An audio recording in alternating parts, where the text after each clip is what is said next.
Hello students, मेरा नाम अभिषेक दहिया है। मैं आपके लिए आज इंग्लिश की क्लास लेके आ रहा हूँ। इंग्लिश की क्लास में आज हम बात करेंगे टेंस के बारे में। टेंस के बारे में समझने के लिए हमें सबसे पहले टेंस की डेफिनेशन के बारे में देखना पड़ेगा। तो टेंस की डेफिनेशन के बारे में देखते हैं। टेंस यानी होता है समय या काल, जो समय या काल को रिप्रेजेंट करता है। टेंस की डेफिनेशन के बारे में देखते हैं तो tense is used a form of verb which shows time when action happen. Tense form of verb को शो करता है जो बताता है टाइम को कि वह एक्शन कब हुआ है। यह टेंस की डेफिनेशन है। अब इसके तीन प्रकार होते हैं। टेंस का पहला प्रकार होता है प्रेजेंट टेंस। प्रेजेंट टेंस को कहते हैं वर्तमान काल। वर्तमान काल का मतलब ऐसा कोई भी कार्य जो आपका वर्तमान समय में चल रहा है उसको आप वर्तमान काल से संबोधित करें।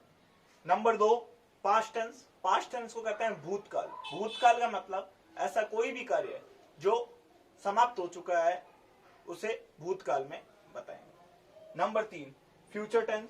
फ्यूचर टेंस के लिए भविष्यकाल। भविष्यकाल में हम आगे की घटनाओं को बताने के लिए प्रयोग में लेते हैं। टेंस के ये तीन प्रकार होते हैं। इन तीन प्रकारों के प्रत्येक के 4 प्रकार होते हैं, उनको हम देखते हैं। प्रत्येक टेंस के 4 प्रकार होते हैं। पहला प्रेजेंट टेंस। प्रेजेंट टेंस के 4 प्रकारों की बात की जाती है तो प्रेजेंट का पहला प्रकार होता है इंडेफिनिट, प्रेजेंट इंडेफिनिट। दूसरा प्रकार होता है प्रेजेंट कॉन्टिन्यूस। तीसरा प्रकार होता है प्रेजेंट परफेक्ट। चौथा प्रकार होता है प्रेजेंट परफेक्ट कॉन्टिन्यूस। इसी प्रकार से पास्ट में भी ये 4 प्रकार होते हैं और फ्यूचर में भी ये 4 प्रकार होते हैं। कुल मिला के 12 प्रकार के टेंस होते हैं। अब हम बात करते हैं प्रेजेंट इंडेफिनिट। प्रेजेंट इंडेफिनिट मतलब प्रेजेंट में सिंपल वाक्य जैसे राम आम खाता है, राम घर जाता है आदि इन वाक्यों को शामिल किया जाता है। दूसरा कॉन्टिन्यूस, ऐसा कोई काम जो अभी वर्तमान में भी जारी है उसको दिखाने के लिए हम प्रेजेंट कॉन्टिन्यूस टेंस का यूज करते हैं। Number 3, perfect. परफेक्ट में हम ऐसा कोई भी कार्य जो समाप्त हो चुका है उसे बताने के लिए प्रेजेंट परफेक्ट का यूज करते हैं। ऐसा कोई कार्य जो अभी हाल ही में समाप्त हुआ है और लेकिन जिसका प्रभाव अभी भी है।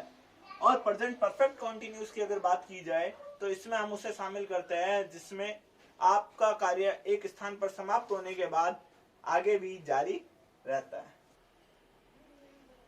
हाँ, अब हम बात करते हैं कि जो टेंस के प्रत्येक टेंस में 4, हम बात कर रहे थे कि जो टेंस है टेंस के 12 प्रकार हुए, प्रेजेंट के 4, पास्ट के 4 और फ्यूचर के 4। अब मैं आपको बताना चाहता हूं एक बात कि प्रत्येक टेंस के प्रत्येक प्रकार में 4 टाइप के सेंटेंस पाए जाते हैं। 4 टाइप में पहला टाइप आता है एफर्मेटिव सेंटेंस, जिसे हम बोलते हैं सकारात्मक वाक्य। कौन से वाक्य? सकारात्मक वाक्य। दूसरा आता है नेगेटिव सेंटेंस। नेगेटिव सेंटेंस को हम बोलते हैं नकारात्मक वाक्य, जहां नॉट का भाव होता है। तीसरा आता है इंटेरोगेटिव सेंटेंस। इंटेरोगेटिव सेंटेंस को हम बोलते हैं प्रश्नवाचक वाक्य, जिनमें हम प्रश्न पूछते हैं। चौथा आता है इंटेरोगेटिव नेगेटिव, प्रश्नवाचक नकारात्मक। कहने का मतलब जिसमें प्रश्न के साथ साथ नॉट का भाव भी आता है। अब हम बात करेंगे प्रेजेंट सिंपल के बारे में, जो प्रेजेंट इंडेफिनिट होता है। हम बात करते हैं 1 नंबर टेंस, प्रेजेंट इंडेफिनिट या प्रेजेंट सिंपल। प्रेजेंट सिंपल की सबसे पहले पहचान के बारे में बात की जाती है। पहचान के बारे में बात करने के लिए इसकी पहचान है हिंदी वाक्यों के अंत में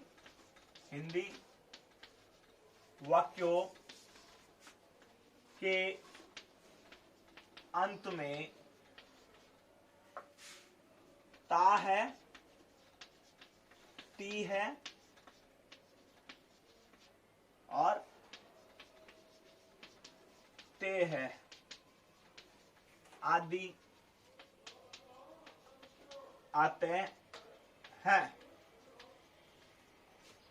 हिंदी वाक्यों के अंत में ता है, ती है और ते है आदि आते हैं।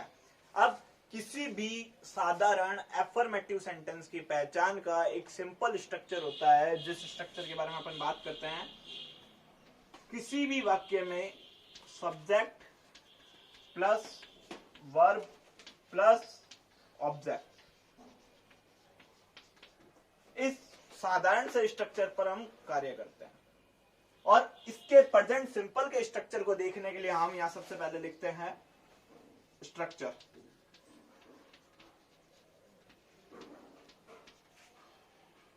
स्ट्रक्चर लिखते हैं, स्ट्रक्चर की बात करते हैं तो स्ट्रक्चर लिखते हैं, तो स्ट्रक्चर में आएगा सब्जेक्ट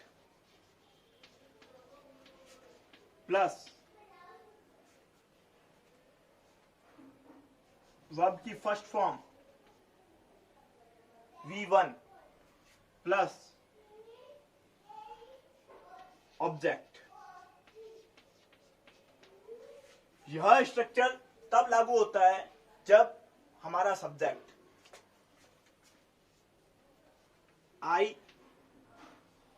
V, U, दे और कोई प्लूरल हो, एनी प्लूरल।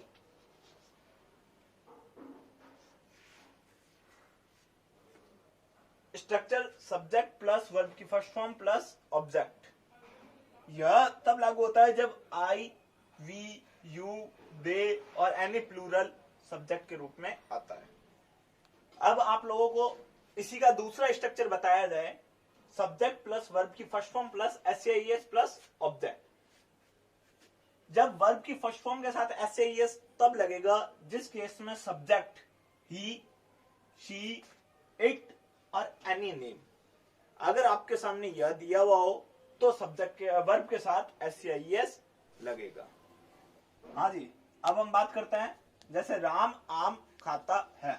मैंने जैसे अभी आपको बताया हिंदी वाक्यों के अंत में ता है, ती है, ते है, इसके अंत में आ रहा है ता है, तो यह जो सेंटेंस है प्रेजेंट सिंपल का होगा। अब हम सबसे पहले बात करते हैं, इसमें तीन चीज जो मैंने आपको बताई, सब्जेक्ट, वर्ब और ऑब्जेक्ट, तीनों के बारे में देख लेते हैं कौन सा क्या है।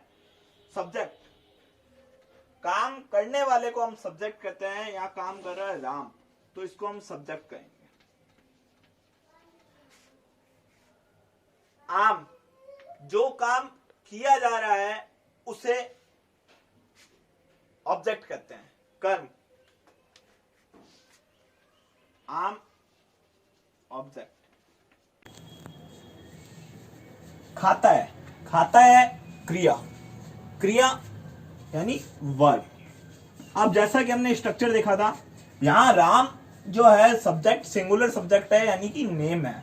नेम है तो हम जो स्ट्रक्चर यूज करेंगे वो होगा सब्जेक्ट राम, वर्ब, वर्ब खाना, खाता को कहते हैं ईट, ईट। राम सिंगुलर होने की वजह से इसके साथ एस लगेगा, राम ईट्स क्या, मैंगो, मैंगो के लिए अ मैंगो ऑब्जेक्ट। इसी तरीके से हम बात करते हैं, दूसरा सेंटेंस है आपके सामने, हम क्रिकेट खेलते हैं। हम, यहां अगर बात करें सब्जेक्ट की, सब्जेक्ट है हम, क्या काम किया जा रहा है, क्रिकेट, क्रिकेट खेला जा रहा है तो क्रिकेट हो गया कर्म या ऑब्जेक्ट। खेलते हैं, खेलना क्रिया, खेलने का कार्य किया जा रहा है तो खेलना क्रिया है, तो यहां वर्ब।